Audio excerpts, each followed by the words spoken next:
Welcome, everybody, to a special edition of Wrestling Tonight. We are here discussing all the things that are going down in the world of wrestling. It's not Fig Night. It's not Long Balls. It's Wrestling Tonight, breaking down what we thought was the first set of crazy news with Stephanie McMahon resigning from her position. But things got a whole lot crazier, Chad. And here we sit Tuesday night with a lot of things to discuss. Yeah, I mean, we just dropped episode 2 of Wrestling Tonight last night, and then this hits, and I'm like, you sent me a text like, we got to jump on. We can't wait. And I'm like, yeah, we can't wait until next Monday to talk about this. I feel like shit is breaking quick. So Stephanie resigns, which huge, right? Crazy news. You're thinking her dad's back in. We find out today that the board has elected to put Vince back into the executive chairman of the board position, and then she immediately puts her resignation letter on social media, which is like, holy shit. That makes me think, I know there was a lot of nice words in that letter, a lot of company speak, but right. But reading between the lines, she's not happy. I thought that's where it stood, but then all the, the dirt sheets, the journalists, whatever you want to call them, a little bit of scuttlebutt going, something big is coming. Everyone's on pins and needles. And now it looks like we could be looking at a Saudi Arabia purchase of the WWE. Yeah, I mean, there's really no words you just broke it down line by line, but here we sit where we all knew a sale was coming, whether it was, an hour from now or 3 weeks from now. It seemed imminent that we're going to be having Vince McMahon getting back in the position to sell the company. It just all happened so quickly. And it just seems like, I don't know, this was definitely premeditated. He wants to maximize his profit, and that's his right. But it feels like it's an end of an era, and WWE was a legacy for his family. So that's like, that's part of the piece we have to break down. We can definitely talk about what it's going to look like going forward. But as far as putting a sort of a eulogy, an epitaph for the end of WWE as far as the McMahon reign, it goes, even though he's going to be forefront, he's going to be in control of what he's in control of. It just seems like this is the end of something that we all watch. And I never thought this day would come. I mean, this is pretty, to be quite frank, I think it's pretty depressing. Like, I'm not to get political with it, but I've never been a big fan of the Saudi Arabia deal they had.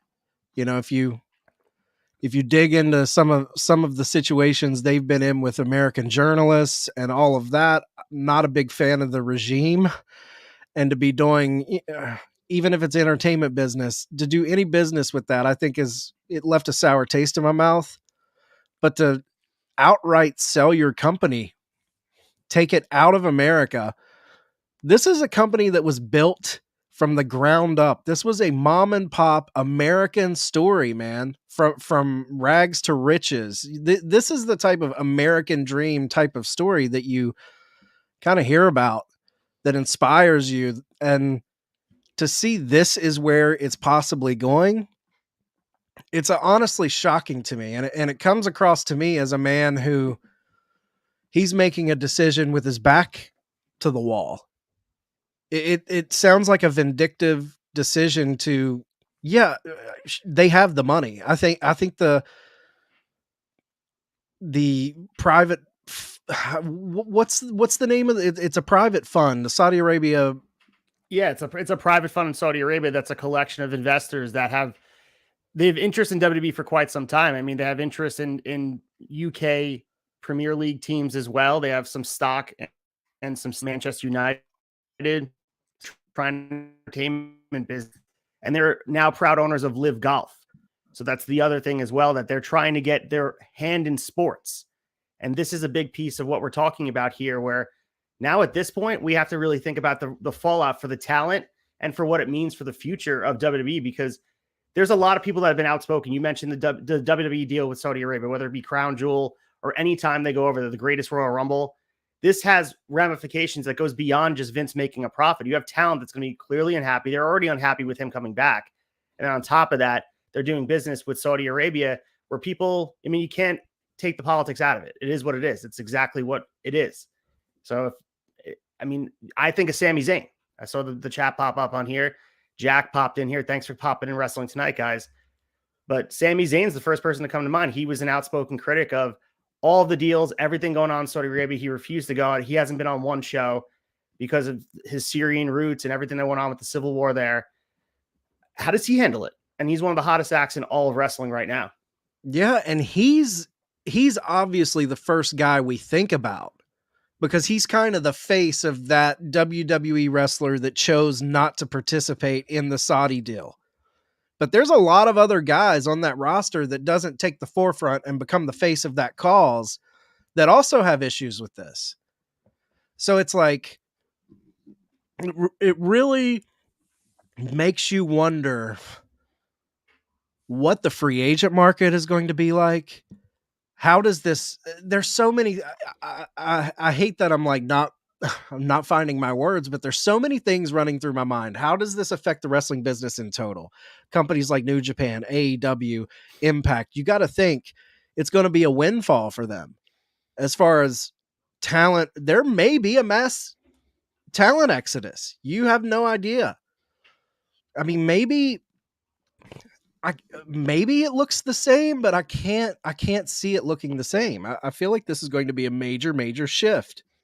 Yeah, and temporarily right now, Vince McMahon is still the front man of this, but the succession plan was always going to be his family. But with Stephanie stepping aside, we don't know the personal differences now that reside in them after everything that went down behind closed doors. What is the succession plan after Vince is gone? Whether or not be able to work, whether he's dead. I mean, he's of age right now where those are actually realistic conversations you need to have. And if it's in the hands of someone who doesn't, we talked about this in Wrestling Tonight on Monday, where what happens if it's in the hands of someone who doesn't have the passion for pro wrestling, it just becomes an entertainment entity, a piece in their portfolio. And it's wrestling and WWE is so special to so many people. And I'd hate to see it just become, I don't know, just a piece of someone's repertoire of things they own. And I mean, I think Sneed's in here too. Did they request Ultimate Warrior and Yokozuna part of the deal? And that's shit that we hear from the stories where these Saudi princes are asking for these guys to come out. That's how disconnected they are from the product. They don't even know that these guys no longer are alive. Yeah, I mean, that's what we're dealing with here. Oh, dude, it's when we talked about it on Monday, we were talking about it more from a big American corporation buying it, almost like you see in Hollywood. There's a lot of corporate interest in Hollywood where the money men are now controlling the creative people. We weren't really taking the Saudi point of view with this purchase. Like, we didn't dive deep into that because, like you said, what's the succession out of Vince McMahon? Vince is 77 years old.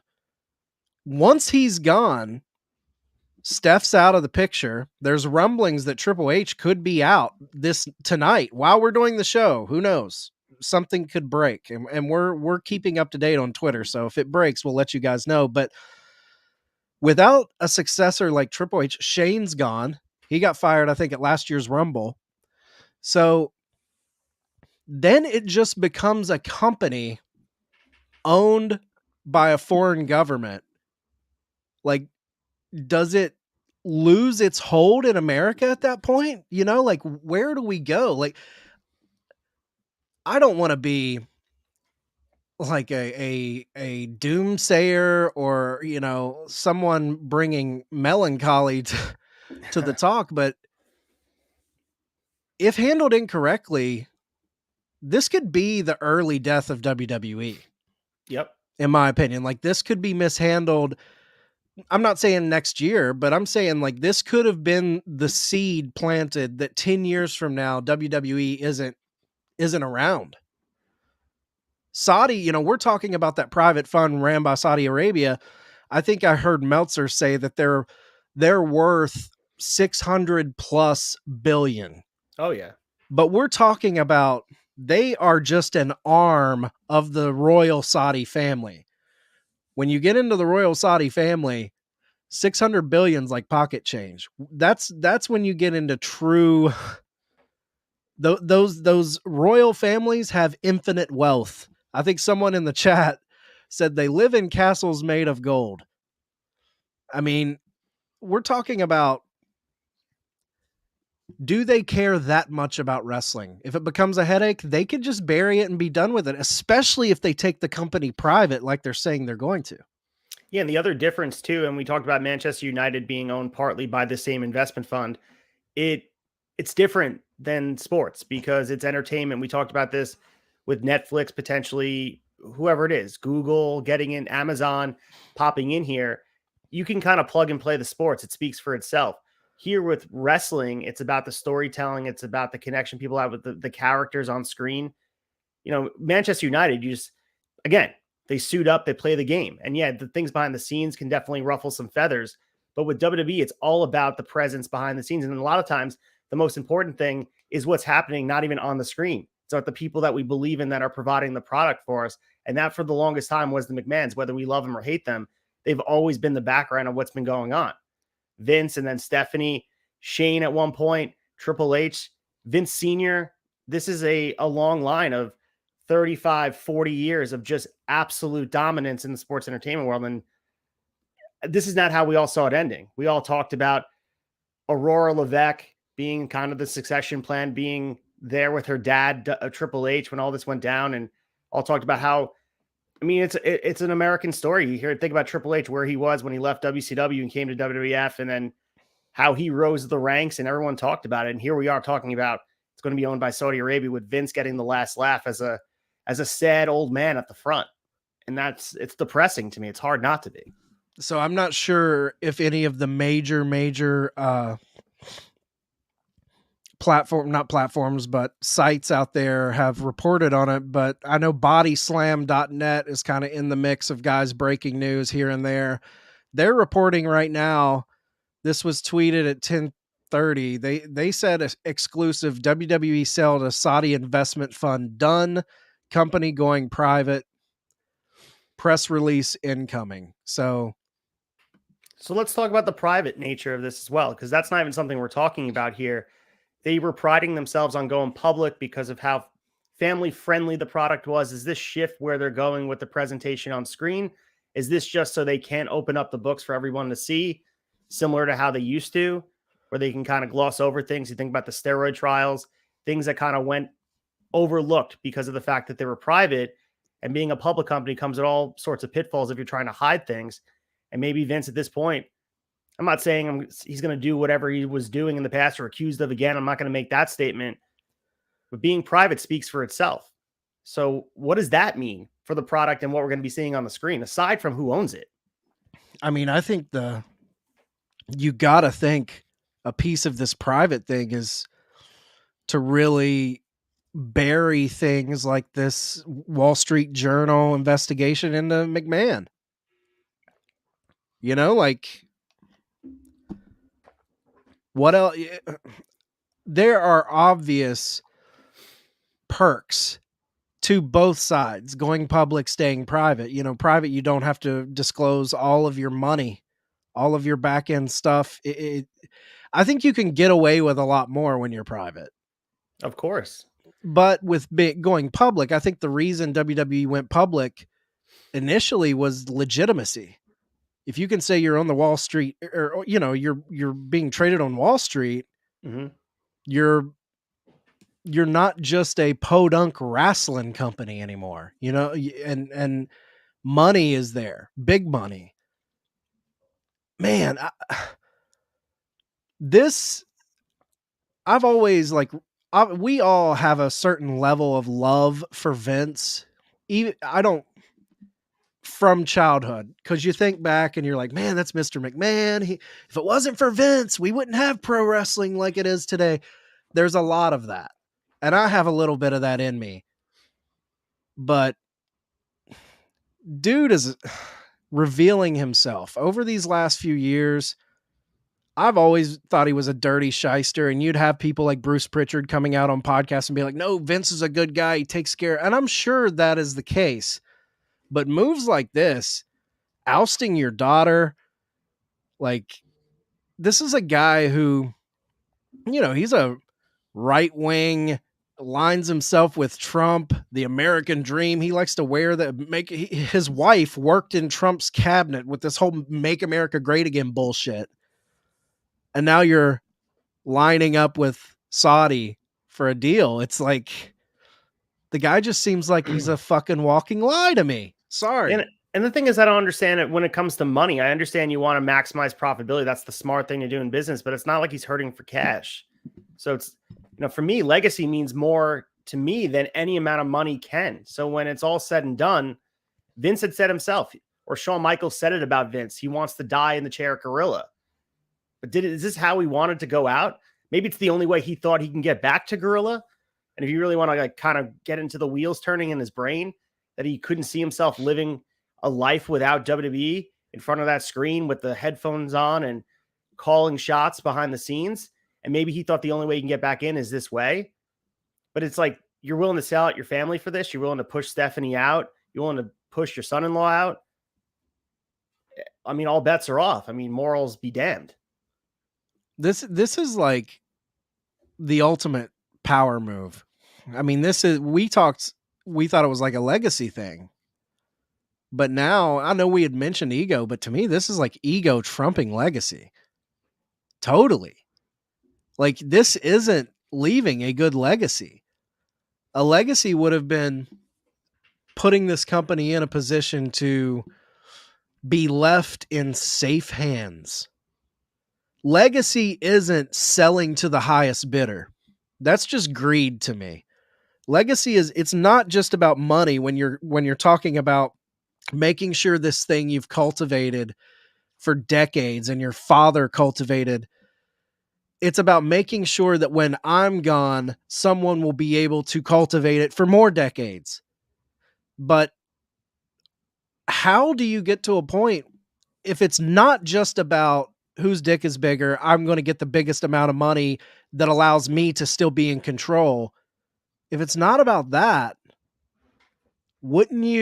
how can you look at Saudi Arabia, a company you've only been doing business with, 7, 8 years? I think they signed a 10-year deal. 2016, I think, was the first crown jewel. So yeah.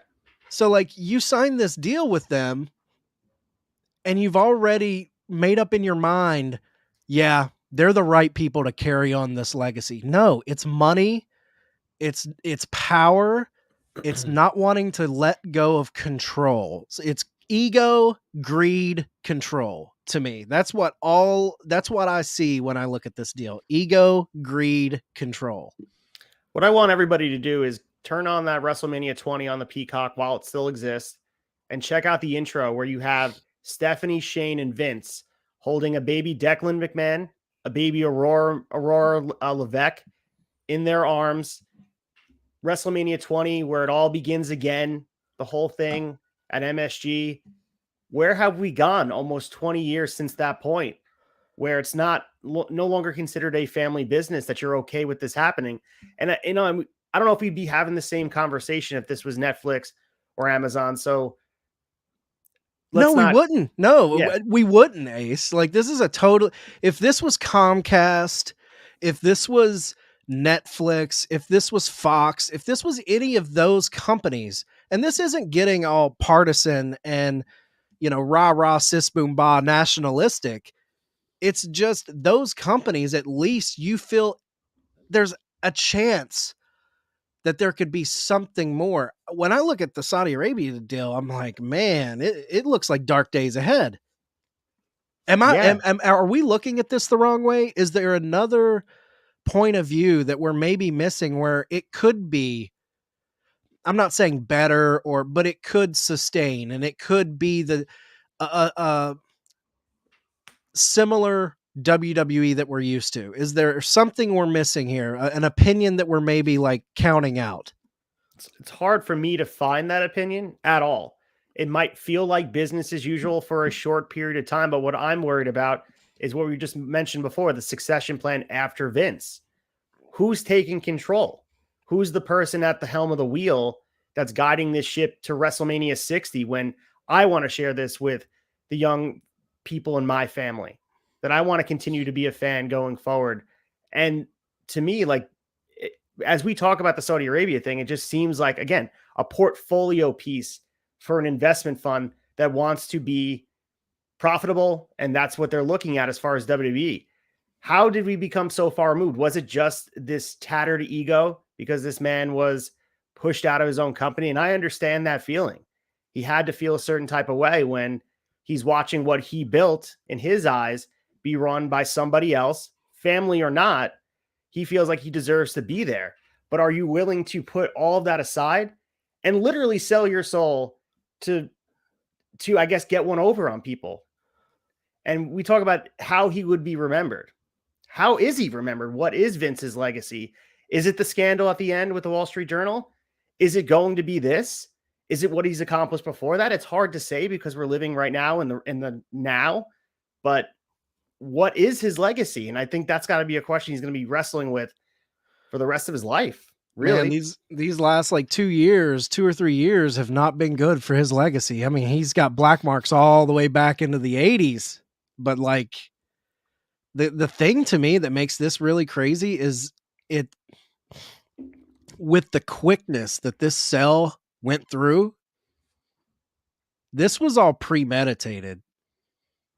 This was like, you don't get on the board and make a deal in one day. This was something I guarantee you Vince had phone calls with whoever his contacts were in with this private investment fund. And he has set this up prior to pushing himself back in. I think because Vince isn't the type of guy to force his hand and push himself back into a position without knowing exactly what he has in store. He had everything lined up. Okay, now everything's lined up. Saudi's waiting in the wings to buy this thing. Now I pull the trigger. Now I send the email to the board. Now I force myself back in. And it all seemed very cloak and dagger, man. If you really think about it, he came in under false pretenses. He tells the board, I'm not going to allow you to sell the company. I'm not going to allow you to sign a new TV rights deal unless I'm on the board. So you give them this kind of unfair ultimatum where they have to let you back in. And then as soon as they let you back in, boom, Saudi comes in, Stephanie goes out. I mean, this just happened, what, 3 days ago, 4 days ago? yeah. Fuck, man. It was definitely premeditated. Just think about also Stephanie's position of power. And there's been I'm reading all the tweets, not just journalists breaking stuff, but people having candid conversation about what's happening. Someone made a point. Was Stephanie forced out as a negotiation tactic with the deal? Does Saudi Arabia okay with a woman in a leadership position? That's a piece of this as well that we're not thinking about. And again, what does it say about Vince if he's willing to put his daughter aside? And she's earned that position, every right that, she has every right to be in that position of power. And she did a great job. For her to be pushed out like that, whether it's because of that reason or not, it's a shame to see Stephanie go. And that's another thing to me with this premeditated aspect of it. When he came back on the board officially a couple days ago, there was a quote where he said, I think Stephanie and Triple H and Nick Khan are doing a wonderful job. It's just going to be business as usual. I'm just getting on the board. That's straight lies. Lying to them. And he probably lied his way back onto the board to their face. And then when this ball drops, of course Stephanie's like, no, I can't support this. I can't be a part of this. She's out. I mean, what does this say about, all right, so going back to just the event deal when they were doing the Greatest Royal Rumble and they did Crown Jewel there, and we were having discussions about, they tried to spin it PR wise with the women are now wrestling there, even though they have to wear long sleeve shirts and hide their bodies. At least they're wrestling there. WWE's bringing progression to Saudi Arabia, and it's a big deal that they're wrestling there. How do they spin this now to the women that weren't allowed to compete there when you first signed that deal? What is that for a company that ran a pay-per-view, all women, the women's revolution, progression in women's wrestling? Does that take us years and years back? I'd say so. I don't think that's hyperbole. What's Like the it had big to events look like? What's the pay-per-views look like? When you have your ownership over there, is that where WrestleMania takes place now? I think that they were going to have a WrestleMania there regardless. I think that even if they didn't sell, I think the money being tossed around, you want to talk about Super Bowl bids and WrestleMania bids have become the like where cities are bidding for it to have them host. I think Saudi Arabia was always going to host. And now it seems like a foregone conclusion that 41 probably will be there. Like, I mean, how could it not? No, I'm with you though. What do you tell the Natalias, the Charlottes, the Biancas that have went over there and wore rash guards and at first didn't even, I believe in the beginning they weren't even allowed to wrestle, and then finally they got that match, but they were covered head to toe. And they have slowly, I mean, I always thought the whole breaking down barriers thing was way overstated. It's like, this has nothing to do with breaking barriers. This is billions of dollars. That's all this is about, money. And they'll placate a little bit to the American fan base to appease them a little bit. But I don't think there's going to be some sweeping cultural change. Another thing Mike brought up in the comments, do we lose the network or the toy line? Now, the toy line, I think as a business, you got to think they know it's making money. I don't think there's at least in the here and now, I don't think that's a thing to be worried about. But if the company folds, or the company goes away, obviously, but. Well, what happens if there's a public outrage towards this? Because obviously we're living in a different age with social media, and that's true. There might be, people yelling at Mattel, sending letters, calling them up and saying, we don't want to be associated, maybe all that stuff. So that has to be considered. And I found this tweet here and it's pretty funny and like breaks it down pretty quickly. And it says, so Vince McMahon, a man who retired from WWE due to ongoing allegations of sexual misconduct, bullied his way back onto the board of directors after saying he was done just to sell his $1 billion company to Saudi Arabia. Fucking nuts. That sums it up. Like, and it all happened within the past 4 days. Truly. Yeah. I mean, yeah, J-Bone kind of echoed what you just said. Mattel may not want to do business with them. No, but you're right. It's truly crazy if you break it down. And I don't think this all came together in 4 days. Obviously, we're finding out about it in 4 days, but this was, I think, as soon as Vince publicly stepped down and thought when he started having those realizations that he thought he got bad advice from the people that he supposedly trusted, I think that's when he went into, okay, I'll show you. That's the type of guy Vince is. He's a fighter. He fights ruthlessly when he's backed into a corner. And we're seeing that right now, for better or worse. We may not like it, but that's what he kind of made his bones on, man. That's what's funny about this, is that same mentality that's put us on this show is the same mentality that he's been praised for decades. Yeah. It's the same mentality. So what it makes me want to say, what did you expect? It's a scorched earth effect. Like, if this guy burned it all down, kamikaze, however you want to put it, if he can't have it, nobody will. That's what it feels like. Mm-hmm. That if I can't be the one that sits in that chair in a position of power, I'm going to do the best thing I can do and sell it overseas for $1 billion. More makes me think of a Glass Jaw lyric. If I can't have you, no one will. Like, dude, I'm telling you, man. Like burning everything down around him, morality, all of it. He fought tooth and nail to build up the brand of WWE, to be traded on the stock exchange, to be recognized as an entertainment brand. And overnight, just to go private, to whatever it is, to hide things, to not have to reveal things, to be as transparent as a public business has to, it just seems very short-sighted for a man that just seems bitter at what happened in the past 6 months. Do you say, okay, say Triple H remains on board. Vince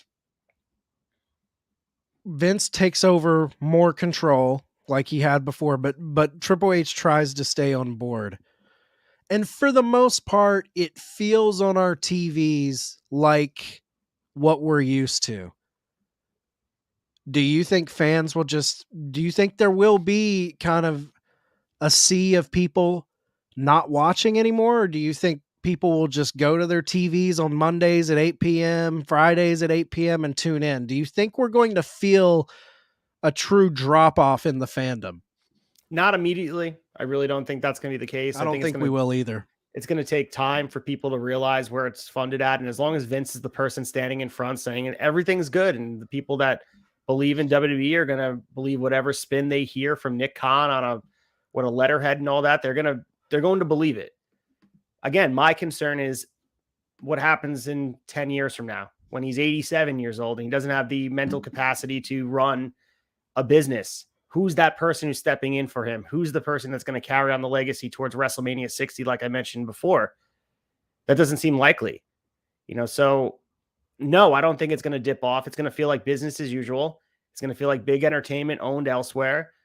But I mean, the stuff that happens behind the scenes, the investments, the deal that has to be made for the television network, the streaming stuff, that has to be negotiated. And don't think that's not going to be taken into consideration by companies that don't want to do business with bad publicity.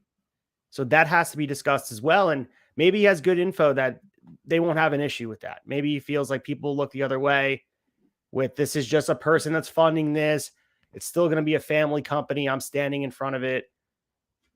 Who knows? But this is a move that has, it's cataclysmic. It's one of those things that it is universe shaking for WWE. We're standing in the precipice of crossing that threshold of, there's a time before and a time after. This is that moment. 100%, man. 100%. This is a turning point. We kind of live in a bubble. Let's be honest.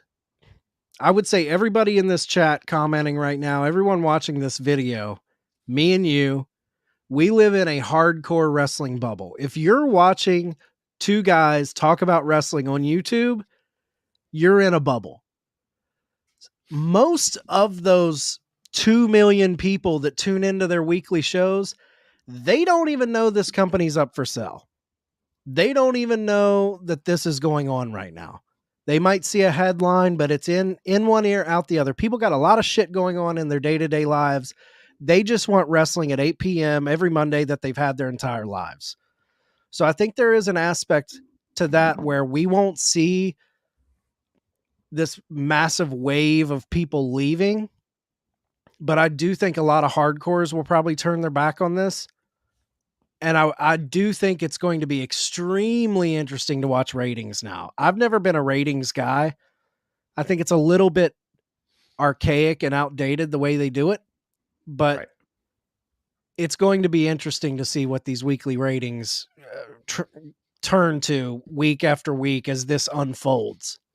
Yeah, and you can also consider, you talk about the bubble and hardcore fans that are in the know of everything happening. The ratings really weren't affected by the Vince stuff.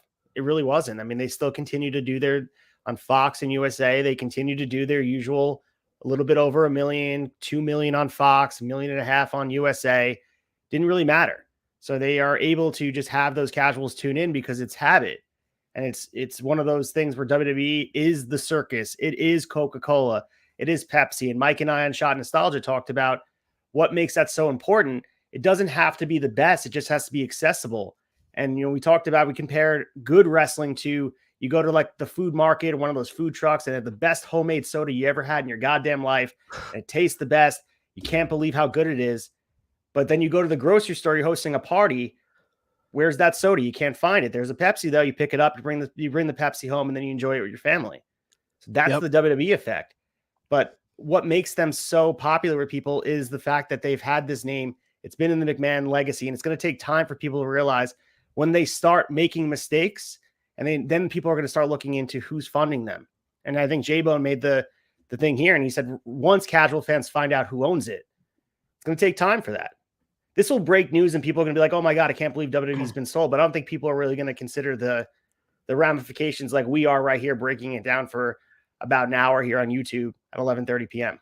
So no, yeah, I mean, this is like what J-Bone says right here. He says, "I can see this become a WCW situation in 15 years." This right here, this situation we're seeing lay out tonight is equivalent to when the AOL Time Warner merger happened.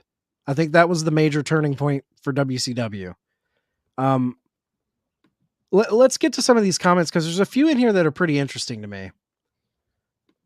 Bell in the comments says, "I'm done with wrestling, both WWE and AEW, because I am an international fan. Don't feel appreciated because I'm being expected to stay up till 7 a.m. and deal with the impact that takes on my health."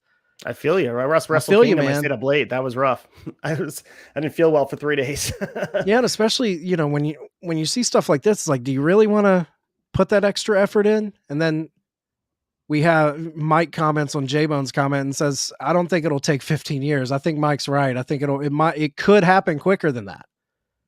And then the Prophet of Pro Wrestling says, "No chance Tony Khan can win the bidding war of 2024 against the Saudis." Now, this is a very interesting comment to me because you talked about how does this make the Sami Zayns and those type of people on the WWE roster at this moment feel. But how does this shake out in a free agent bidding war? He's right. Like we've always said, Tony Khan has more money than Vince. Well, now that's not the case anymore. I think those people that want they're all about just making the money. I think Saudi being a private company, you're going to be able to throw the book at these guys if you want to get them. How do you think it shakes out, Ace? Like, what do you think it's going to be like? I think it's going to be a mixed bag. You got guys like Sami Zayn that have his morals are a huge part of what his stance is. And he has the Sammy for Syria shirts that he sells. And he's been outspoken critic of everything going on in Saudi Arabia with the civil war. So he's going to be someone who's directly affected by this almost immediately.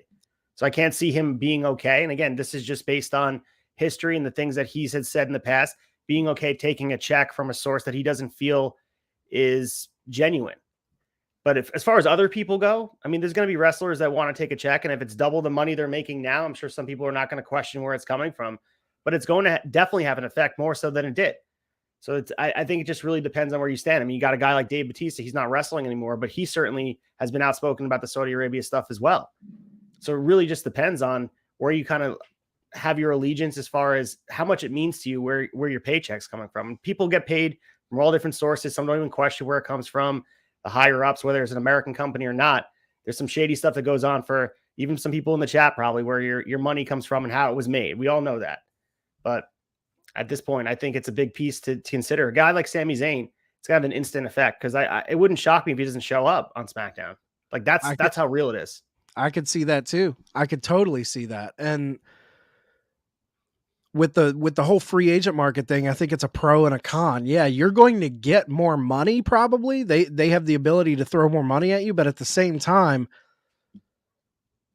how long is this business going to be around, man?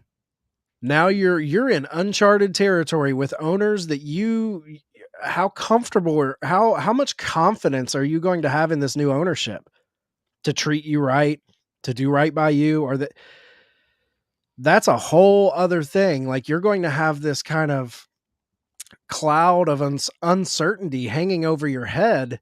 Is that worth it? Think about the Crown Jewel show. And I think the probably most egregious version of it was the Shawn Michaels and Triple H match against Taker and Kane, where you literally just take a check and it's a bastardization of your career. That was sad to me to watch that match with Kane's mask falling off and Shawn was balding and the whole thing was just disgusting.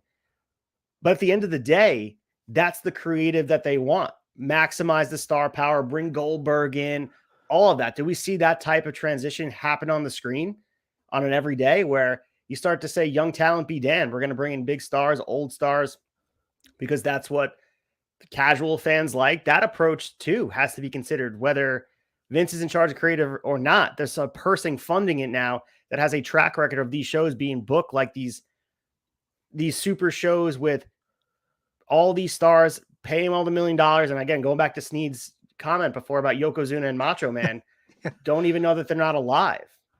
Right. And we're laughing about it, but it's like, that's how out of touch they are with the WWE product and the scope of these pro wrestlers. It's just a carnival of characters in their mind. Well, it goes to what we were discussing on last night's episode, 7 p.m. Monday nights, Wrestling Tonight, when we talked about how scary it is to have a non-wrestling mind in control of a wrestling company. Are they going to care about building new talent? Like you said, they care about bringing in Goldberg, pop a number. I think you're really going to see the cultivation of the next generation kind of fall by the wayside a little bit. Now, I know they're smart businessmen. They know that to continue this business, you are going to have the next generation to keep it going. But do we know they want to keep it going? Is this, there's so much mystery. And we talked about Sami Zayn. What about these people like Cody Rhodes and William Regal? These are guys that are fresh out of this company, AEW, and they're going back to WWE under these, what appears to be false pretenses now. And now all of this shaking out. Where's your mind at if you're Regal or Cody Rhodes? Yeah, and Regal got that position that he wanted so badly to stand right beside Triple H, his good friend, and the rug was pulled out from underneath him super quick. I don't think he thought that this was even possible. Vince seemed like he was long gone, that he was a forgotten thing. You can just talk about him in reverence and say what he used to do and just name the gorilla position after him. But now here he is strutting back in, raising all hell. And you're reading tweets even before this went down. The morale was really down in the locker room with not only the executives and the producers and everyone behind the scenes, but the wrestlers as well. So this, again, how do you think people feel about this? And I'm sure there's some people, there's got to be someone out there because everyone has different opinions. There's got to be someone who's putting a positive spin on this. I just can't see it. Like, I'm sure we're going to see it pop up on social media with people that are loyal to WWE making this into a positive spin. I just don't see it. And the other consideration that I know I'm bouncing all over the place is the library of everything they own. ECW, WCW, Smoky Mountain Wrestling, AWA. That's going to be in the hands of Saudi Arabia. Like, the history of American pro wrestling in the hands of a private fund in Saudi Arabia.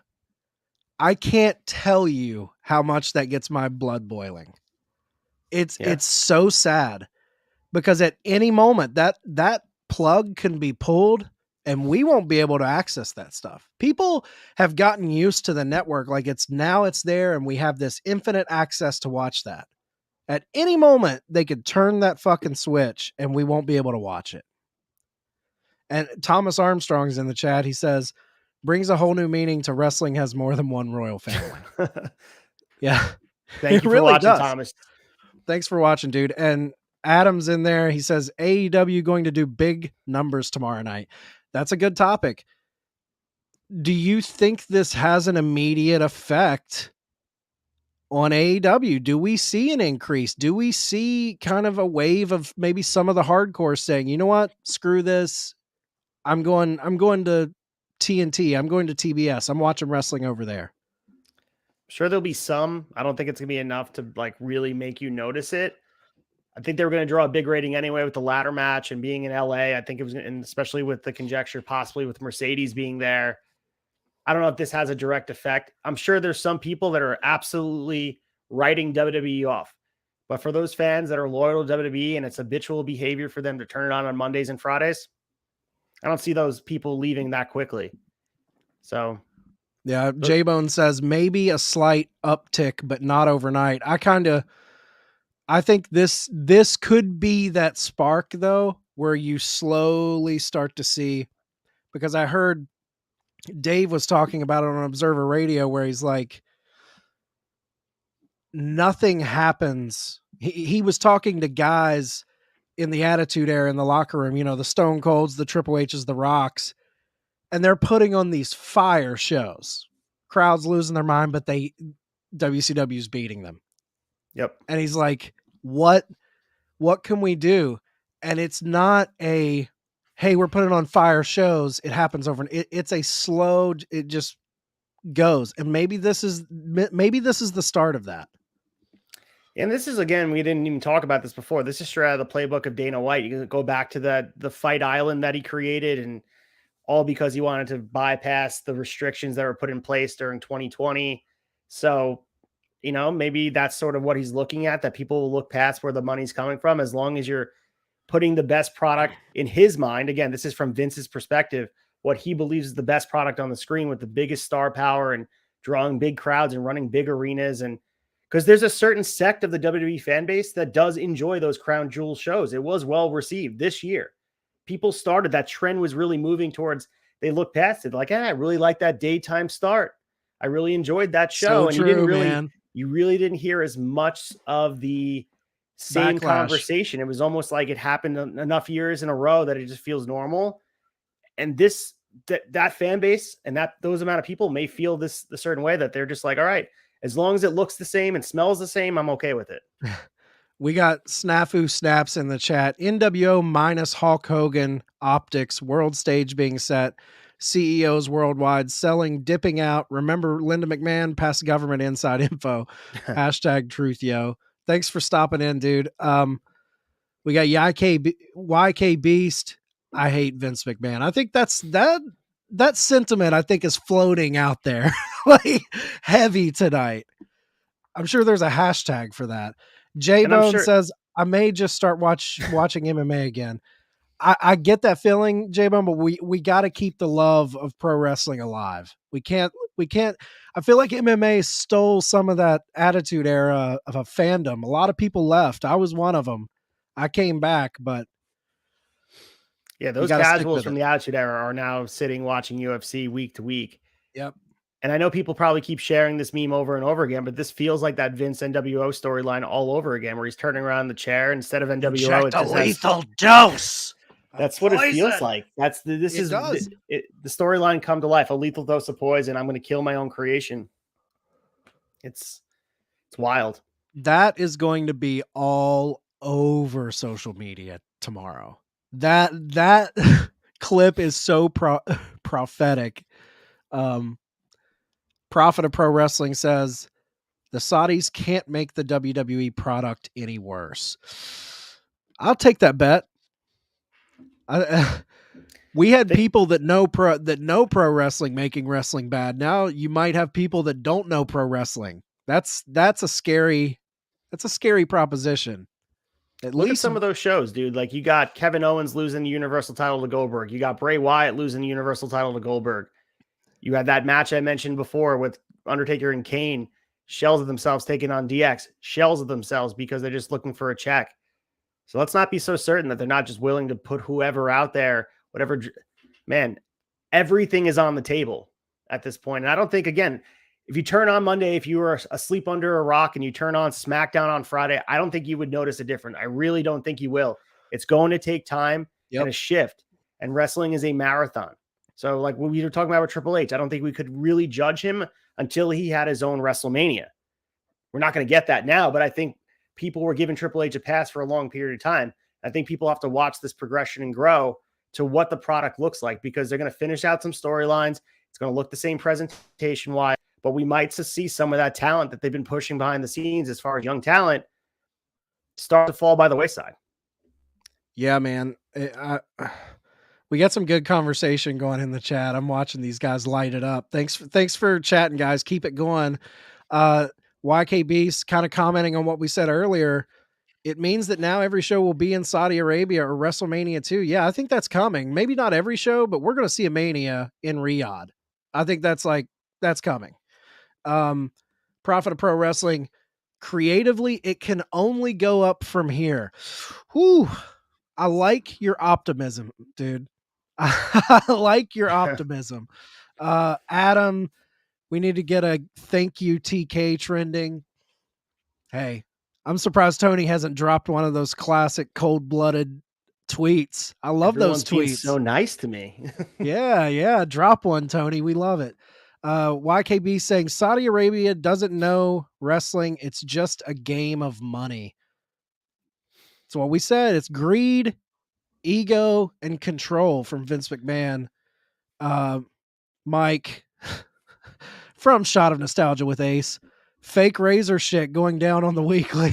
I'm going to do a glass half full type of thing right now.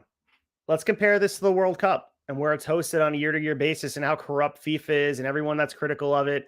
People still go nuts over the product of the World Cup and they enjoy it. It's been a shit show this year.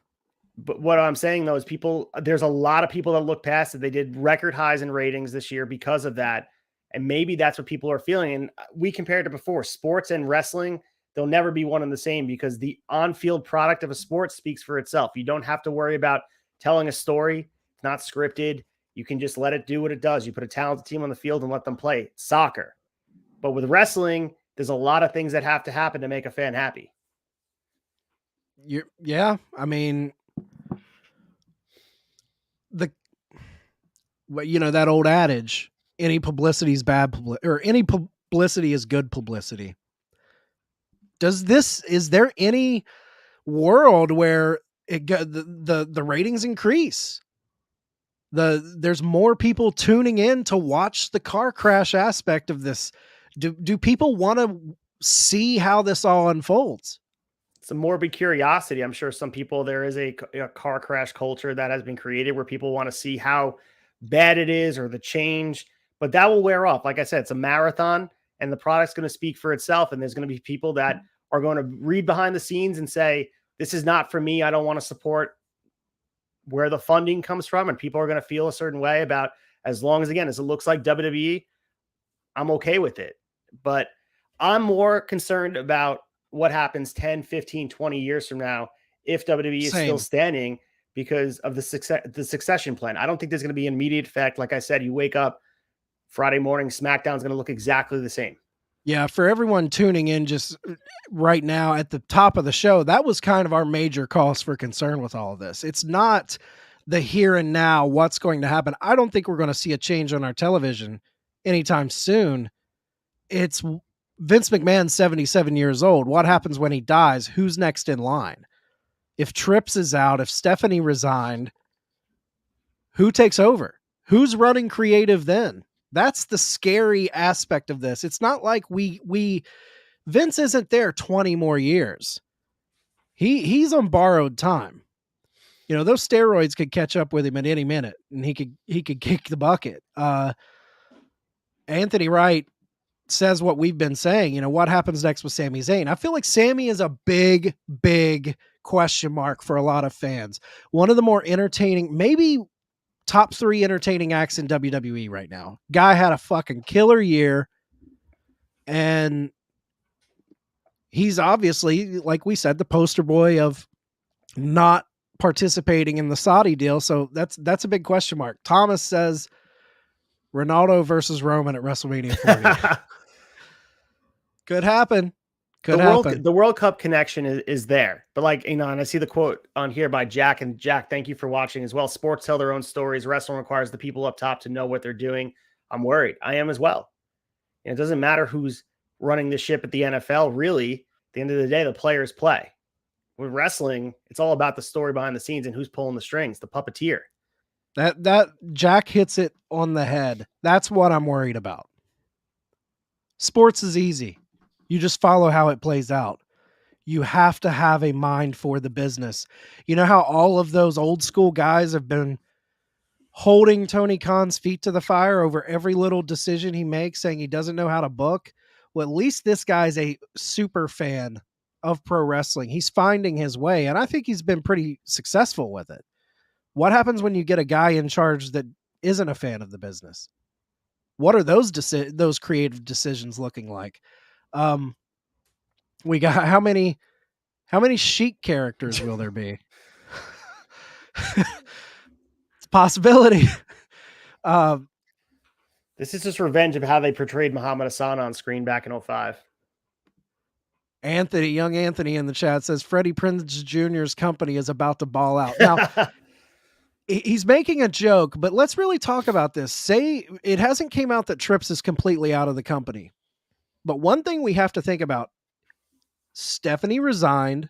If Trips resigns too, do you see them completely staying away from pro wrestling, or do you see them, one, starting another company, or two, aligning themselves with a company that already exists? I would say Steph stays out of it because I think it's too close to home. WWE was always her life. Triple H seems like he has a passion for building young talent and really tapping into that underground nature. I mean, we talked about the relationship they had with Evolve. He loves going to those PWG shows. We just saw what happened at PWG and all the great young talent that's there every single year at Battle of Los Angeles. So I think there's an itch that needs to be scratched for Triple H if he is truly out. And again, this is all sort of pulling that thread about talking about where Triple H would wind up. But I certainly think he would be a very valuable resource for any company that would have him, because you watch what he did with the black and gold NXT brand. Crushed it. You know, that was some of the best wrestling. That was the AEW prior to AEW. And we have a lot to thank Triple H for, because he made that wrestling an alternative for people. The night before WrestleMania or SummerSlam, tuning into a takeover and being able to enjoy that type of wrestling. AEW took the shine away from that. But let's not mistake that Triple H actually helped bring that to the for that scale. Yeah, I mean, do you think he helps a young company, or is there any world where he goes to a company that was maybe at one point viewed as a competitor to WWE, say an AEW, say an Impact Wrestling? Is there any world where he feels so wronged by this deal that he's like, you know what? Let's make some money, and he takes a deal from Tony Khan. Do you see that ever happening? That's hard for me to buy into, but anything can happen in pro wrestling. I mean, we're sitting here talking darkest timeline type of shit. I mean, that's on the table. I mean, come on. Yeah, it really is, dude. Like, come on. Like, all the stuff we're talking about tonight, that's sort of dystopian type of conversation about what happens with WWE. So Triple H being a right-hand man, the Pat Patterson to Tony Khan. I don't know, man. I mean, I would sign up for it. I think that'd be awesome, but a lot of smoke has to settle for a little bit here. Like, it would take time for something like that to happen. Yeah. Like, can you imagine him coming out in Jacksonville? It's fucking Triple H. He would be he's a great villain, man. He would be the ultimate. They've never had, outside of MJF, they've never had that true overarching ultimate villain. There you go. Man. We're talking dystopian and everything. You brought that up, but who better to bring us back down to earth than Mike Belcaster? Positivity train. Let's hop on it. It's not going to ruin the world of professional wrestling, though. It's just going to make the outside companies flourish. I do think the benefit of this, obviously, if that void goes away in American pro wrestling, that is a huge void that WWE would leave, that AEW, Impact, even the NWAs, GCWs, MLWs, I think all of that's going to trickle down. And it will help not only in the rosters, in the money, but I think other companies will definitely flourish if that were to happen. Yeah, and the seesaw effect of the talent and what seems like the popular place to go has been back and forth and back and forth. For the longest time, AEW felt like everybody wanted to go there. We talked about dystopia. AEW felt like the utopia for everyone to be. And then you go back to when Triple H took over, and it felt like everyone wanted to leave Tony because everything was going, inmates running the asylum. And now I feel like we're going to go back the other way. Yeah. Well, J-Bone here, he says, I think Tripp stays out. That's rough with his health to start over. That's a good point about the health, because that's something to consider as well. Yeah. Fuck. Talk about bad for your health. This situation right here. Starting over would be good for the guy. I got to get out of this headache. Like this situation right here, your wife just steps away from her family's business, her blood's business. That's huge, man. When you want to even talk about legacy and ego, you got to think about Triple H. I mean, he's a human as well, about how he feels, how he was treated. He was given the keys to the castle, and so quickly someone took the keys from him and said, "Hey, I'm taking over again." How do you think that would make him feel? Any person with any sort of ego, I mean, for lack of a better word, belief in themselves to do a better job, he was robbed of the opportunity. And once you have that opportunity in front of you, how do you look back and go back to being your right hand man to someone who feels out of touch? He Yeah. he almost said that too in that the Hawani interview. He didn't say that, but he almost did in a respectful way, as they all do. They have all this corporate speak where they do a good job of tongue in cheek criticizing someone without making it into a headline driven critique. Dude, what he said was he wants to run the new era of WWE and make it feel a certain way, and that Vince might have been out of touch. And here we are. He's back right next to him and has to co-sign some of the shit that he's putting on TV. It's going to be a tough pill to swallow. You know, that's one thing I love about pro wrestling, man, is the roller coaster of the business. Because let's look at this year. AEW's riding this high. Coming out of the before all the CM Punk shit went wrong, they're riding this high. They've got CM Punk. Then Cody leaves. Their first big free agent to leave for WWE. Oh, that sucks. Vince scandal hits. Brawl out, CM Punk, that happens. Kind of a dark cloud goes on to AEW. AEW was in the honeymoon phase. Everyone loved AEW. WWE wasn't cool anymore. AEW was the hot new thing. Then Vince leaves. Triple H gets in charge.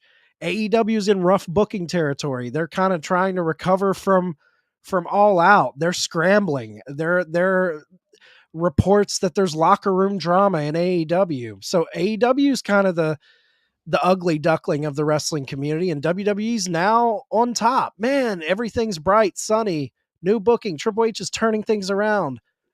Vince is coming back. AEW's getting kind of hot again. The topsy-turvy roller coaster ride of pro wrestling, especially these last two, since AEW has came into this business, I think it's been extremely exciting and just all over the place. Like, you don't know what's going to happen. Well, Vince was on autopilot for the longest time with WCW locked up and gone in his pocket. He felt like he won the war and he gave everything to it. So close the book on that. And the product showed for it. And there were some good moments while he was coasting, but for the most part, a lot of fans, and even to call Colton out here in a positive way, Colton was saying that John Cena alienated him. And I think you said it as well, where during that era, you fell off as a wrestling fan. Yep. And we all know competition breeds success. We all know the different opportunities for wrestlers makes people better, gives them opportunities to hone their craft and learn different styles. It's not just the PC style. You can go to Impact. Look at a guy like Speedball Mike Bailey and all the things he's doing. If you look at PWG Bola as a precursor to a huge star, he's on 2023 is going to be his year to really break out into the fans' eyes for people that don't know him already.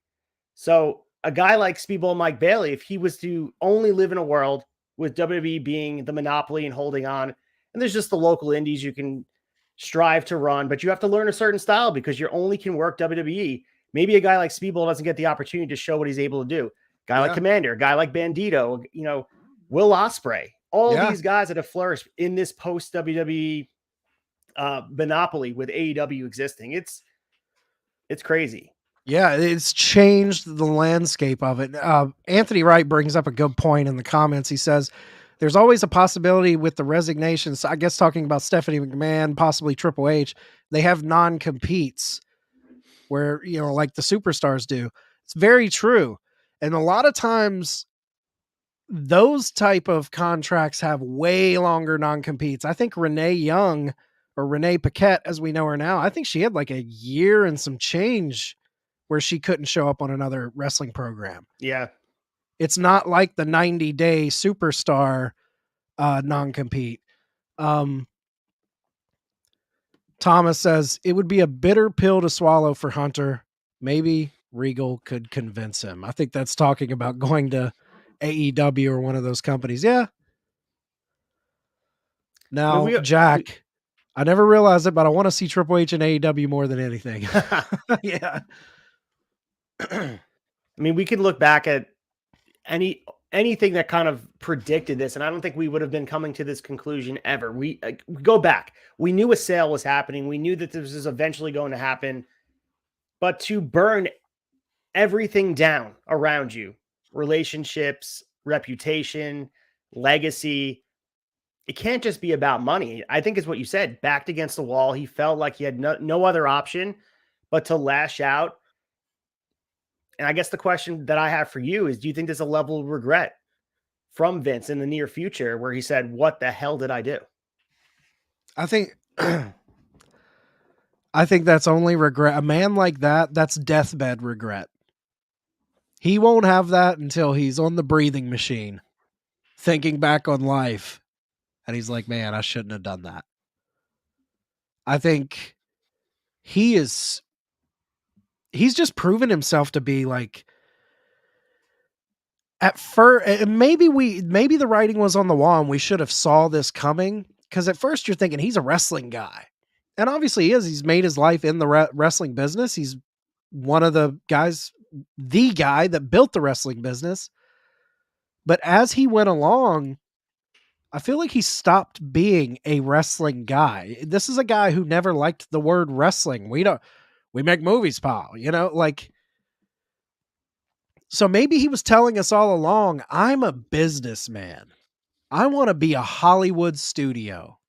I want to put out entertainment that goes against Paramount, Fox, and 20th Century, all of this. I don't know if he feels regret, man. Deathbed regret, maybe. I think he is just greed, control, and ego. I just can't see you making a decision like this. It's one thing if it was just business partners, but when you're making a decision that screws over your daughter, who was like the true heir apparent to the empire that you built, and this decision is maybe not directly ousting her, maybe it wasn't your decision, but you pushed her to a point where she made that decision, and I can't believe he would do that. Or the deal had that sort of tied into it. We talked about women in leadership positions. That's not something that is cohesive to That's a great point, Ace. Saudi Arabia believes in. So again, that's even more fucked up if you really pull that and said, to make this deal, I'll let you continue to, pull strings, but you're not allowed to be in that position anymore. And don't get me wrong, this is not a nepotism thing. Stephanie well earned that position, and she proved that she belonged there. She was a great ambassador for the brand. She was a person who made a lot of growth in every aspect of the business, well-spoken, even able to carry herself better than her father. I'll be honest with you. Her in front of people in the presser at these WrestleMania Access things and hyping up new shows. She had more poise, more precision than Vince could have ever had. I'll be honest. I think the state of modern day WWE, she has a lot of responsibility for that. Yeah. The focus on women, the cleaning up of the image. I think she has a lot to do with that. But that is such a great point, man, because I think we're all looking at her resigning from this strictly, she feels scorned. And that's probably, I'm sure that could still be the case. Like there could have been a falling out there, but you bringing that up, if it wasn't a falling out and it's just like, hey, this is business, this is part of the deal, you cannot hold that position in a company owned by the Saudi government. That's a possibility. 100%. And J-Bone says she got the brand to what it is today. Very true. Yeah. And I know we're sitting here and this is, don't get me wrong, this is worse than any of those other things he's done, but he wanted everything to be except a wrestling company. He wanted to be a football company. He wanted to run a football league. He wanted to have movies. He wanted to be traded on the stock exchange. He wanted to be known as entertainment, not wrestling. Changing vernacular in wrestling to the point where you couldn't say certain words because it was too outlaw, too old school, too Southern. He wanted to really get rid of himself and distance himself from wrestling because he felt like it was almost an insult to what he was doing on a grand stage. This is just another extreme example of that, where it's not just about pro wrestling. It's not about what's going on in the ring. You made the joke before, we make movies. I mean, what's a better movie than what the hell's going on right now? And honestly, when it comes to movies, man, the guy he reminds me of is Daniel Plainview from There Will Be Blood. Just that built it from the ground up. Greed consumed him. I want to drink your milkshake. I'll drink your milkshake all up. And he's consumed by it. And at the end, he's sitting in a mansion by himself, all alone with no one around him. His son doesn't even want anything to do with him in that movie. Corporate power corrupts. You know, what's that quote? Absolute power corrupts absolutely. Oh yeah. Like, it does seem like that's a great point you brought up. You know, he wanted to do the XFL. He wanted to start WWE studios. He wanted to go public on Wall Street. It does seem like like wrestling was always a means to something else. At least, you know, I don't want to shit on what he did because obviously he built what we love. But when you make a decision like this, it does make me second guess and question every decision you made prior to that. Yeah, and again, that's not an exaggeration. I know we're sitting here reacting live, and I'm sure we may feel more.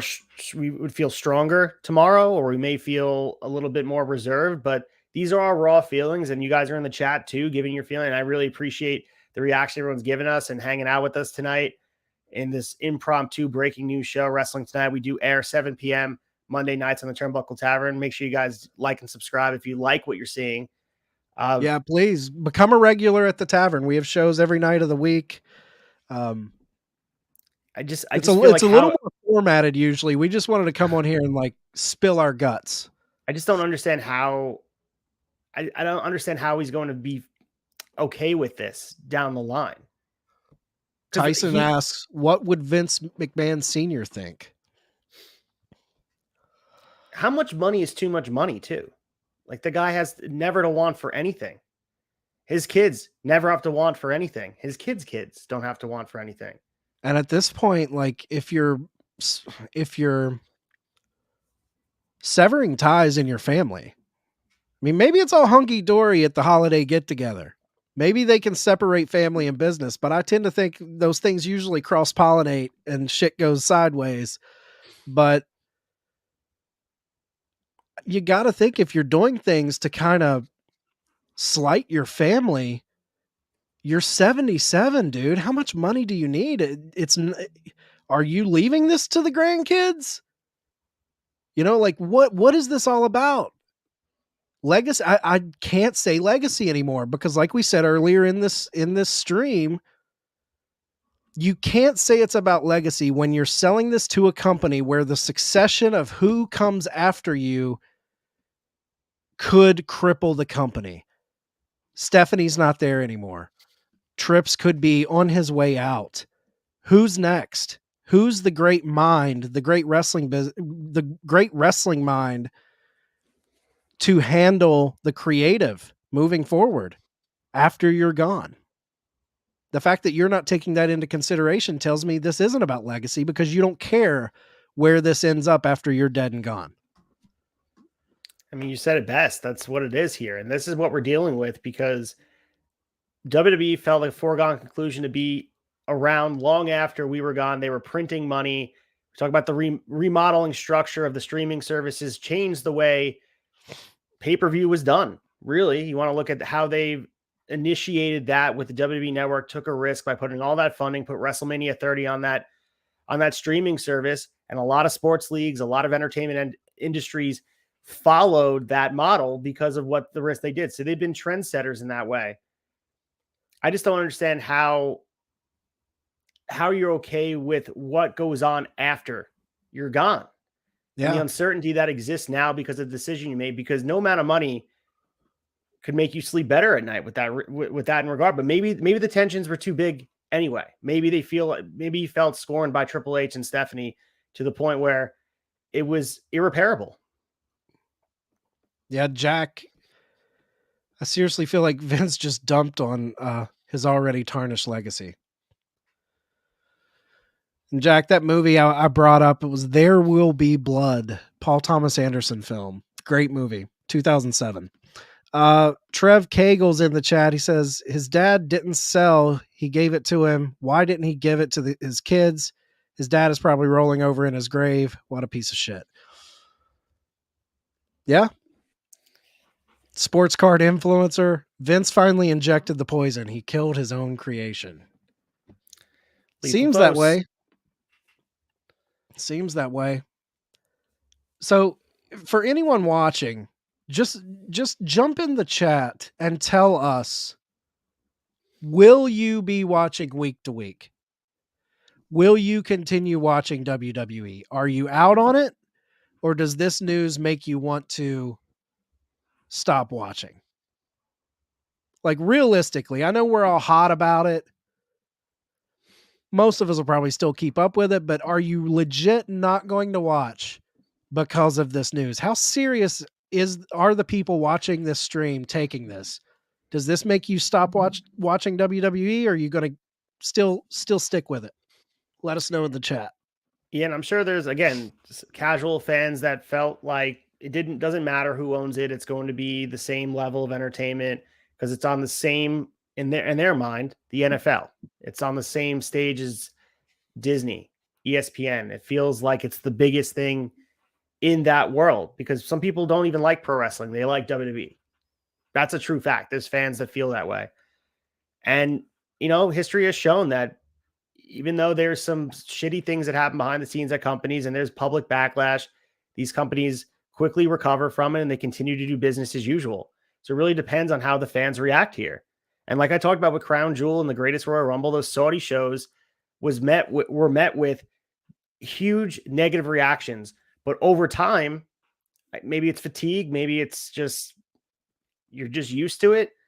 You didn't see any of that, really. I mean, it was very rare that you heard that about Crown Jewel this year. Everyone was just talking about Logan Paul and Roman Reigns because it just became they do this show yearly and they happen to be there. So how long until that takes hold where it's just okay that WrestleMania is in Saudi Arabia?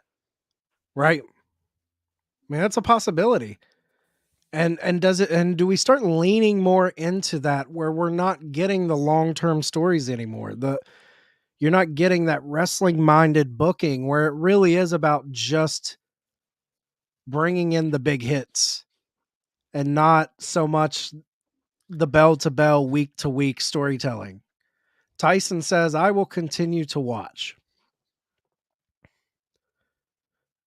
I'm with you. I mean, I'm going to watch. I want to track this shit.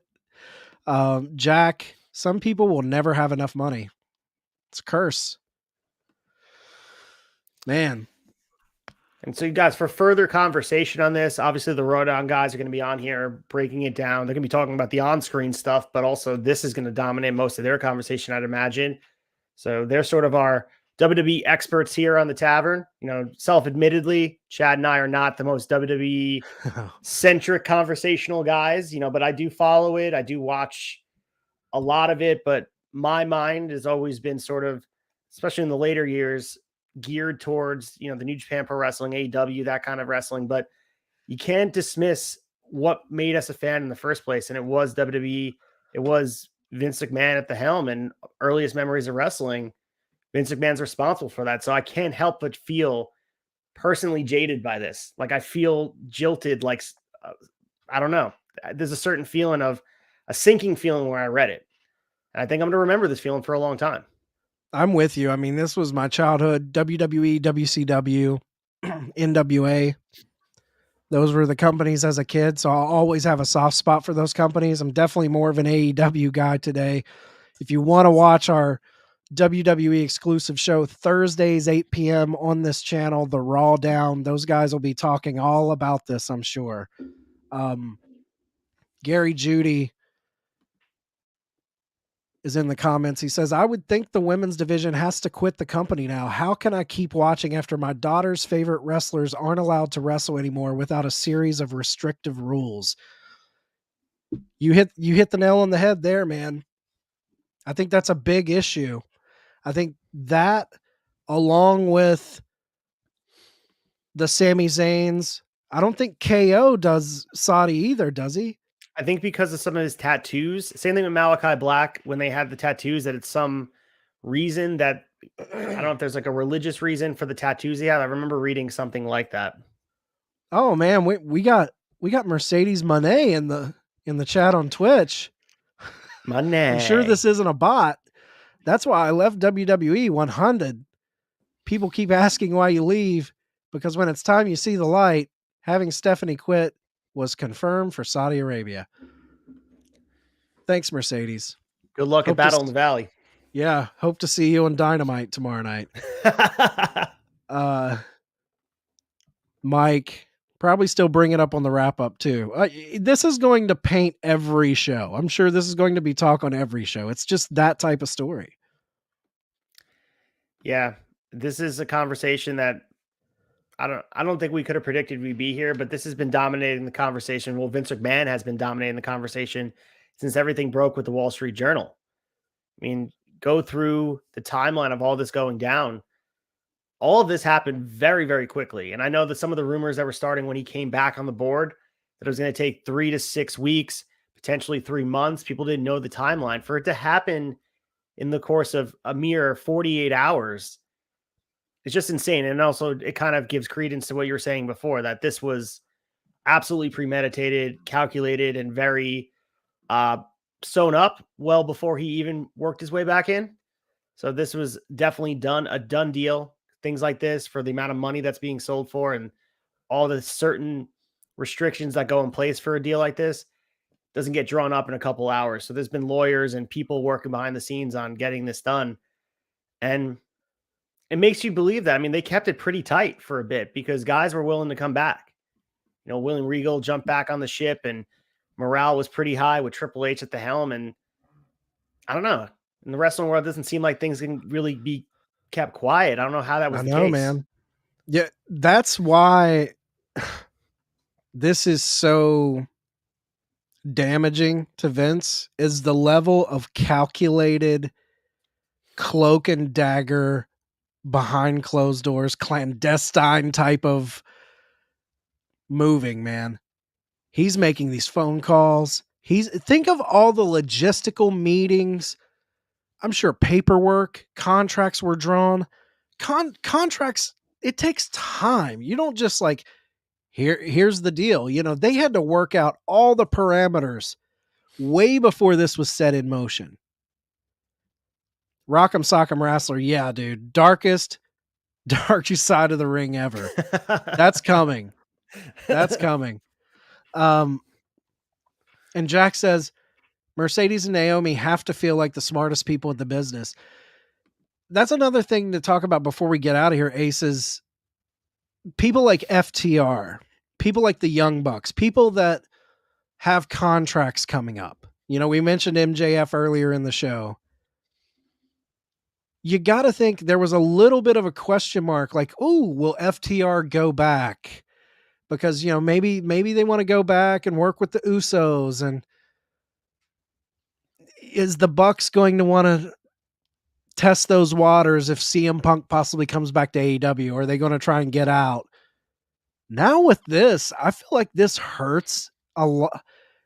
It helps AEW because I feel like it hurts WWE by a lot of talent that may have considered going back. I feel like this kind of puts a kibosh on that.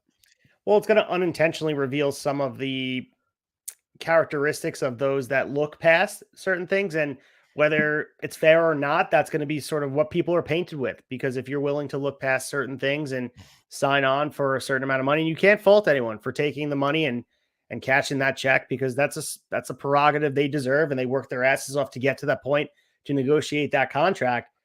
But a team like FTR, is this really what you want as far as the legacy as a tag team? Do you want to go back there and be tied to whatever's happening in WWE?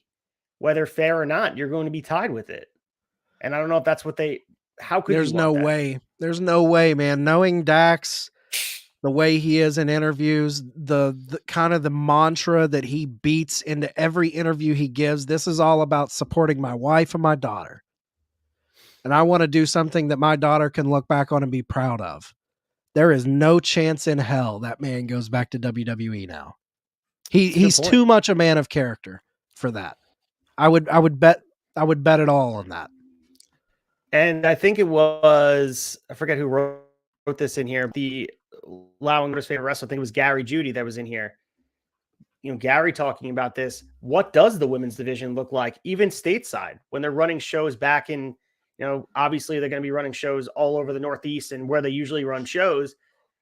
Would a Saudi Arabia funded investment firm be okay with the level of exposure that the women get on a stage and the way they dress? And that's not even just conversation that's hypothetical. We've seen that as a main concern on these Saudi Arabia shows. So if that's something that they're putting their money into, is that a conversation of we have to change the way the women present themselves? We have to change the way that they're able to be perceived in the ring? Like, all this stuff is conversation we shouldn't be having in 2023, but we will have to. And that's that's sad to me. I would think that they wouldn't allow that to play in if they're still touring stateside and it still ran as an American company just through the Saudi Arabia private fund. I feel like they wouldn't go in on that, but that is a question that's going to be asked. And that's where your mind's going. The fact that our mind even has to go there and ask that question is a big part of the reason I have a big problem with this whole thing.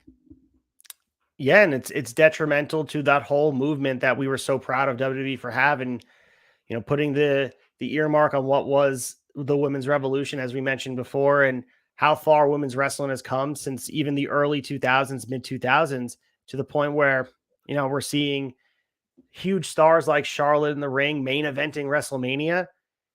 How many steps back do we take with this? If there's any changes, even small changes to the women's division, how they're presented in a negative way, it's unacceptable. That would be unacceptable to me. That you're hoping in this sell, this potential sell that we were, a lot of people were like poo-pooing if Disney bought it. Disney sounds like a dream right now compared to what we're in. But with these sells, you were having thoughts of like, well, maybe what are the positives that could come out of it? And now I'm not saying positives can't come out of this deal. There's going to be a lot more money pumped into this. Like, I'm sure there could be positives, but that's not where my mind goes. My mind goes to the negatives because I feel like there's more uncertainty. There's more things that get my mind going to the negative side than the positive. And I think anyone can kind of see that.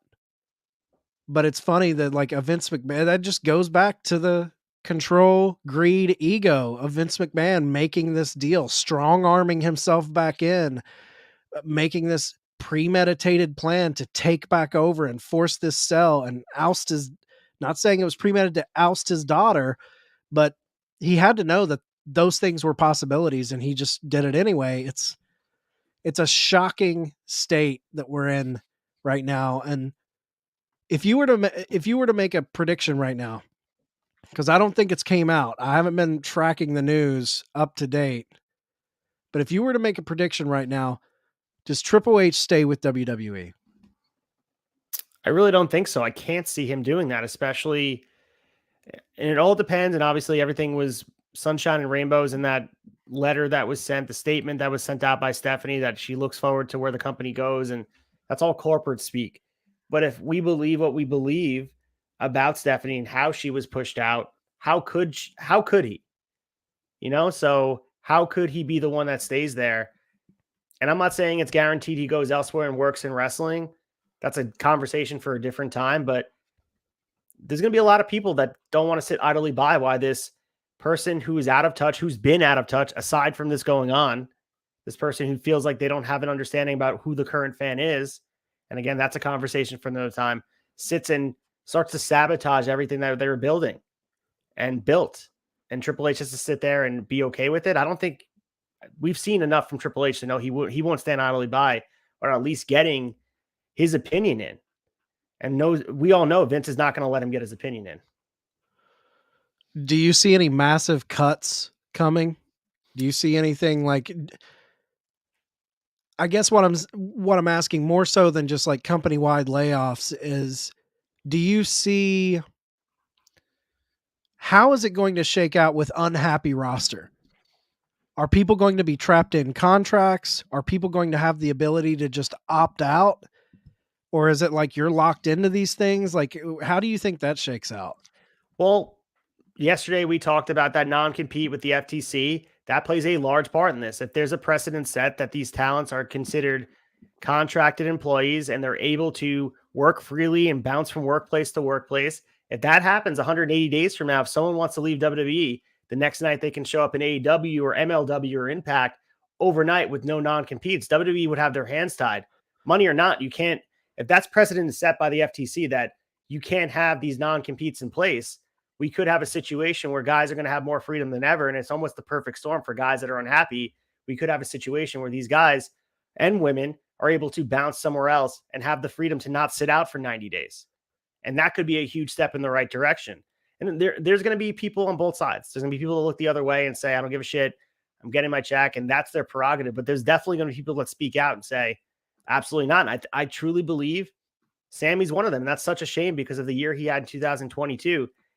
Conversation that he potentially could have main evented WrestleMania. And I think the writing's on the wall that it's going to be Sammy teaming with Kevin against the Usos, but he is the 2B to Kevin Owen being the 2A of the main event in all of WWE, truly. And he's in the main storyline. And now this has to go to the wayside. I mean, I can't imagine it won't. How does this guy sit idly by? The hard spot that he's in, though, he just resigned. Like if they hold him to that contract, especially as popular as he is, like if he you could see a guy sitting at home for a few years, and I wouldn't put it past Vince either. He sees the money in Sammy. And the last thing I want to bring up is I want to take it dystopian again. Do you think if we do see a lot of WWE wrestlers wanting out, does it flood the market and hurt wrestlers? Because obviously AEW can't sign up all these people. Impact can't sign up all these people. Even if Impact and NWA and GCW and MLW get these people, it hurts a lot of these guys because those companies can't afford the salaries that WWE was providing. So there is a sense of the only equal paychecks for top tier talent is probably AEW and maybe New Japan for top guys. But those mid-carders, their year-to-year salary is going to drop exponentially to go work for these other companies.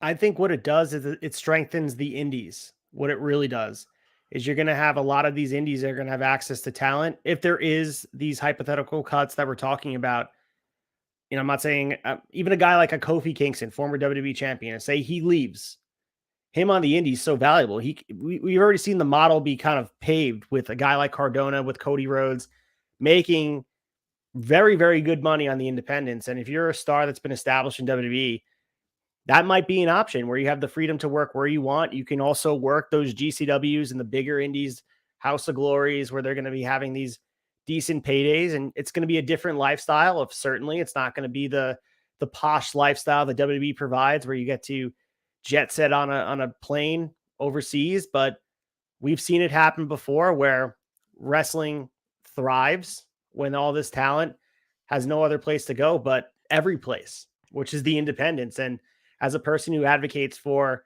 your local independent scene, so for the 25 people in the chat here, seek out your local independents and support them, because that's where wrestling grows and thrives. It's not the WWE and Saudi Arabia, and even if WWE goes away, wrestling still lives forever. These independents, as long as you support them. Absolutely. And to turn my dystopian topic a little sunny, it'll get worse before it gets better for the wrestlers that enter, the landscape outside of WWE as far as salaries. But what it does when you do have those WWE guys going into these smaller companies, maybe it gives those, it elevates those companies in the public eye. Maybe it gets them better TV deals, better exposure, and over time lifts those companies beyond what they are right now. So I think long term it could be great because it could really elevate those companies. But short term, I think, like you said, there's going to have to be a lot of hustling, Matt Cardona style hustling, getting out there, hitting the independents, and making your own way. And the other thing we got to consider too is the minds that in WWE, that not the in-ring talent, other people that are the executives behind the scenes, namely Triple H, who we all talked about. I know young Anthony was in the chat saying, do we think he opens his own promotion? That's certainly a possibility. The love of wrestling's there. And it's not just Triple H. There's certain probably higher ups there that feel maybe they were sitting behind Vince and they feel like they could have done it better. Yeah. And that might be good for wrestling too. Another workplace for someone to go that's funded, and people with a lot of money, if they have a passion for pro wrestling, we've seen it be able to work. And there's an open in the market. There's wrestling shows every single weekend. Thursday, we have Wrestling Open that happens in Massachusetts every single week, and they have fans there. So there's people that are seeking out pro wrestling, and the market, believe it or not, is not saturated to the point where people are not seeking it out. As one person, you can't consume it all. But there are people that are tapping into all these different places, and wrestling is thriving in a lot of ways, especially in the independents. There's a lot of places to work at this point, more so than it used to be when it was just WWE as a monopoly. So even with this, I'll use it as a utopia. Wrestling's in good shape. It really is. It's just, for this, for our tie, our emotional love for WWE as a brand, this hurts, but that doesn't make me feel like wrestling is dying by any means. If anything, wrestling's stronger than ever in 2023. And if you want to come to our wrestling utopia and see truly what a utopia wrestling is right now, Wrestling Tonight, Mondays, 7 p.m. Look at the news we cover. There's a lot of great wrestling, from PWG to the independents to GCW, MLW, NWA, Impact, AEW, WWE, New Japan. There's so much stuff going on to be happy about. Don't let the big dog in the yard and the misfortune going on with that guy ruin your love of pro wrestling. There's a lot to take in. Maybe it's not the wrestling you grew up with, but there's wrestling out there for everyone. And I think, we try to show that on this show. Obviously, we're talking all WWE, but I think that could be our tagline, Ace, the Wrestling Tonight, the Wrestling Utopia, because we're really trying to kind of spread the love around the industry. And I think that's a great point to kind of end on, is don't let this sour you on. I'm sour right now, guys. I'm with you. I'm upset about this, but I would be a lot more upset if this was the only wrestling I watched, and it's not. There's so much more out there, but this is going to be fun to track, Ace. I think this is going to be that thing that's going to be probably a big story for us damn near every week. There's going to be stuff coming out week to week with this. Yeah, and the first thing we're going to be tracking is the initial outrage that people are going to have, the reaction that is to the sale. It's going to be very flashy headlines for the next couple of days at least, where people are making bold statements about the demise of WWE, all of that. But the real barometer of the effect of this will be decisions made, and not only personnel, but decisions going forward that affect the product in the ring and also in front of the fans. What does it mean for WrestleMania? That's going to be a huge choice. Is it going to be in Saudi Arabia? Are they going to consider, different negotiations with TV networks? Is it going to look different? Are they keeping the network?